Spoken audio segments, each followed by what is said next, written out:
Presque toutes les équipes de l'Association de l'Est se sont améliorées, pas le Canadien. Presque toutes les équipes de la Division Atlantique se sont améliorées, pas le Canadien. Là, beaucoup de gens sont pris d'un élan de panique. On fera pas les séries l'année prochaine, man. On va être pourris, là. On gagnera jamais la Coupe Stanley. C'est fini, oubliez ça.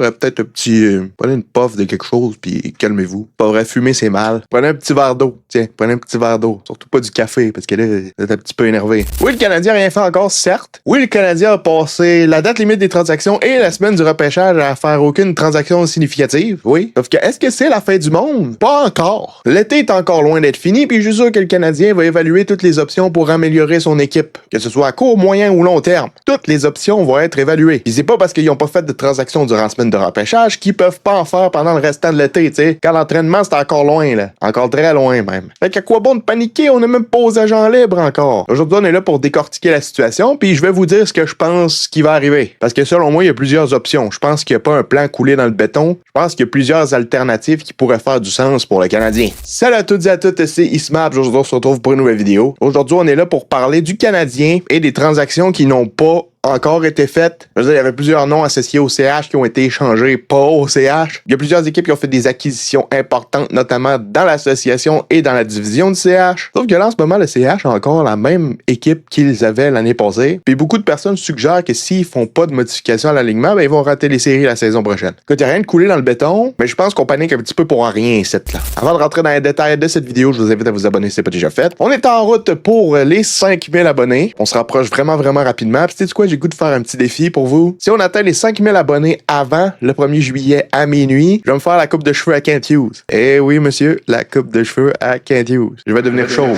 en gros, pour ceux qui n'ont pas compris. Fait que si tu veux me voir chauve, abonne-toi, si t'es pas déjà abonné. Si on pouvait atteindre 200 likes sur cette vidéo aussi, ce serait absolument magnifique. Sans plus attendre, envoyez l'intro.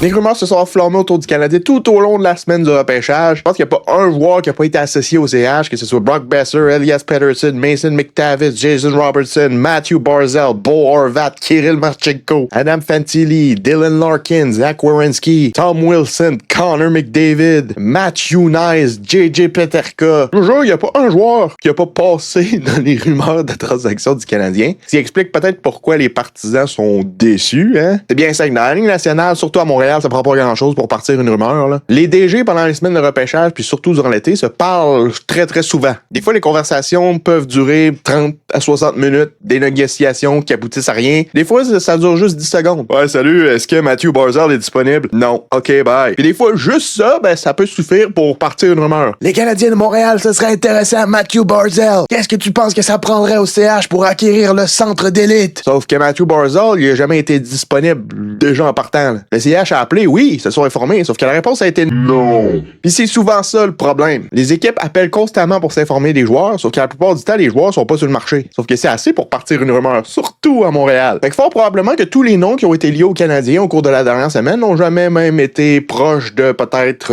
éventuellement venir à Montréal. Je pense que le joueur pour lequel le CH a probablement été le plus intéressé, c'est probablement Kirill Marchenko. Sauf que ça a été dit aujourd'hui que les Blue Jackets ne l'échangeront pas cet été. Marchenko est ouvert à rester avec le club pour un an ou deux, mais ne veut pas signer là à long terme. Mais le DG des Blue Jackets, qui va peut-être perdre Zach Werenski, il veut pas perdre la face, fait qu'il va garder Marchenko à court terme pour plaire à ses partisans. Fait que ça aussi, c'est peu probable que ça l'arrive. En plus, maintenant, on a McTavish qui a été échangé, une grosse majorité de joueurs qui étaient liés au Canadien qui ont déjà été échangés. Jordan Kyrou qui, pour moi, avec le prix que les Capitals ont payé, aurait pu être une belle option. Je veux dire, j'aurais donné l'équivalent, moi, de ce que les Capitals ont donné pour Jordan Kyrou sans même hésiter. Sauf que j'imagine que c'était pas dans les plans du Canadien, puis c'est bien correct. S'ils voient pas le fit, ils savent mieux que moi. Mais là, est-ce que ça veut dire qu'il y aura pas de transaction parce que le CH n'en a pas fait pendant la semaine du repêchage? Eh bien non, hein, il reste tout l'été pour en faire une. Il reste aussi les agents libres. Peut-être que le Canadien a un œil sur certains agents libres sans restriction. Peut-être même sur certains agents libres avec restriction. Et peut-être que le CH a prévu de faire une offre hostile depuis le début sur un Jason Robertson, par exemple. Qui sait? La plupart du temps, les transactions qui se concrétisent chez le Canadien, c'est ceux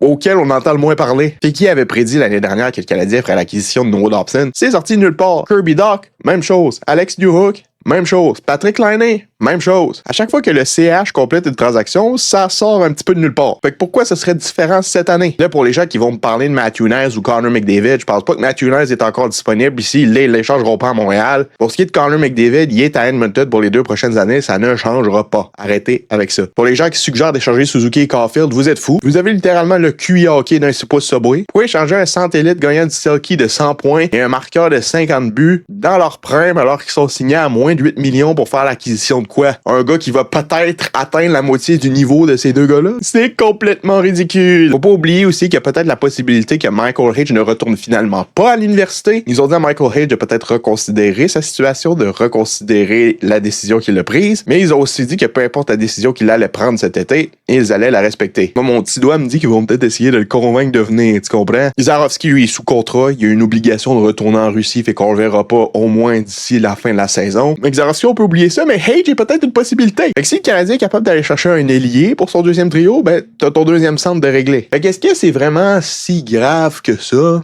Moi, je pense pas. Puis moi, je pense que le Canadien est très actif. Je pense qu'ils vont ramener des joueurs. Je pense qu'il y a des joueurs qui vont partir aussi. Il faut pas oublier que Brendan Gallagher va quitter puis qu'il s'est pas encore fait. Ça va libérer de la masse salariale. Puis ça me surprendrait que le Canadien reste avec genre 18 millions de livres sur sa masse salariale sans rien faire du tout. Ça me surprendrait bien gros, là. Tu comprends? Montant Beauport, Gallagher Paul, le Canadien va presque avoir 20 millions disponibles sur sa masse salariale. Puis toi, tu penses sérieusement qu'ils vont rien faire? Moi, je ne crois pas. Ils vont utiliser cet argent-là pour se renforcer. Est-ce que ça va être via une offre hostile, via une transaction, via une signature d'un agent libre à court terme? On le sait pas. Mais il y a plusieurs possibilités pour le CH. Puis je ne crois pas que ne rien faire, garder le statu quo, est une option pour Kent Hughes. Plusieurs insiders l'ont dit. C'est une des équipes les plus agressives sur le téléphone. S'ils voudraient rien faire, s'ils voudraient garder le statu quo, ils ne seraient pas agressifs. Je pense que le but, c'est juste d'être patient, d'attendre l'opportunité parfaite de compléter quelque chose qui fit avec ce qu'ils veulent faire. Fait que moi, je suis pas inquiet du tout. Hein. Je suis vraiment pas inquiet. Le Canadien va être compétitif, le Canadien va être bon, puis ils vont pas garder le statu quo. Ouais, mais Kent Hughes est pas un bon des... Shut the fuck up, OK?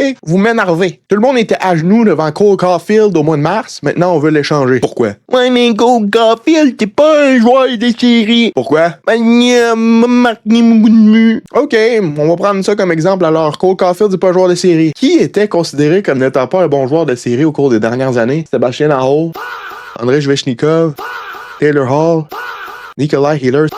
C'est quoi les gars? C'est quoi ces gars-là ont fait déjà cette année? Ah oui, ils ont gagné la Coupe Stanley. Tu peux pas te baser sur une run de série pour définir si un gars est un joueur de série ou non. Combien de fois c'est arrivé dans l'existence de l'humanité que les joueurs étaient étiquetés comme étant pas des bons joueurs de série qui finalement sont devenus des joueurs de série puis ont gagné la Coupe Stanley? C'est que juste Mitch Marner, là, il a failli amener les Golden Knights de Vegas à la Coupe Stanley presque à lui tout seul. Puis selon plusieurs, c'était pas un joueur de série, c'était un playoff choker, il était mou, il était ci, il était ça. Finalement, c'était pas le cas. Même chose pour Ehlers. À Winnipeg, Ehlers, là, critiqué constamment sur ses performances en série, arrive avec les Hurricanes, il a été un des meilleurs joueurs des séries éliminatoires pour eux, puis il a gagné la Coupe Stanley. Il y a plusieurs exemples de ça. Hein. Ovechkin, dans le passé, a été critiqué, étiqueté comme étant un joueur pourri en série. Il a gagné une Coupe Stanley. Tu peux pas te baser juste sur une run de série pour juger si un joueur est bon ou pas. Prenez juste l'exemple de 2021, Caulfield a été excellent à sa première saison dans la Ligue nationale en séries éliminatoires. Il a scoré des gros buts pour le Canadien en finale de conférence contre Vegas cette année-là. Fait que de juger puis de vouloir l'échanger seulement basé sur ses 19 matchs de série cette année, alors que tout le monde était à genoux devant lui en train de licher les bottines en mars, ben je trouve ça totalement hypocrite. C'est aussi simple que ça. C'est pas NHL 26, là. Tu peux pas genre quitter sans sauvegarder si les résultats vont pas dans l'affaire. Arrêtez de vouloir jeter tout le monde en dessous de l'autobus, arrêtez de paniquer à la moindre petite friction quelconque. Le Canadien est en business. La direction sait ce qu'elle fait, repêche d'excellents joueurs, est capable de bien gérer ses atouts. Oui, il y a des transactions qui ont été complétées dans le passé qui n'ont pas abouti à ce qu'ils auraient espéré. Sauf que juste que le fait qu'ils aient essayé montre qu'il y a une intention de s'améliorer. Fait que moi, honnêtement, je serais vraiment surpris que l'équipe garde le statu quo. Il y aura peut-être pas le gros mouvement qu'on attendait qui se passe, sauf qu'il va définitivement avoir du mouvement. Au minimum pour améliorer l'équipe à court terme en attendant que Hage et Zarovski arrivent. C'est impossible que le Canadien commence la saison prochaine avec le même effectif. Il va y avoir un joueur top 6 qui va s'ajouter. Il n'y aura peut-être pas des joueurs qui vont rester longtemps, mais ça va peut-être être juste des joueurs qui vont être là en attendant que Hage Zarovski et Renbacker soient prêts à faire le saut. Fait qu'arrêtez de paniquer. Prenez un verre d'eau, hydratez-vous, faites quelque chose, regardez un film, elle le sait pas, mais arrêtez de surévaluer tout ce qui se passe avec les Canadiens parce que ça sert à rien. Parce qu'au final, on ne sait pas ce qui va arriver. Mais une chose qui est sûre, c'est que je suis très très confiant en Kent Hughes et Jeff Gorton. Ils vont améliorer l'équipe, il n'y aura pas de statu quo, puis tout le monde va être très content lorsque le Canadien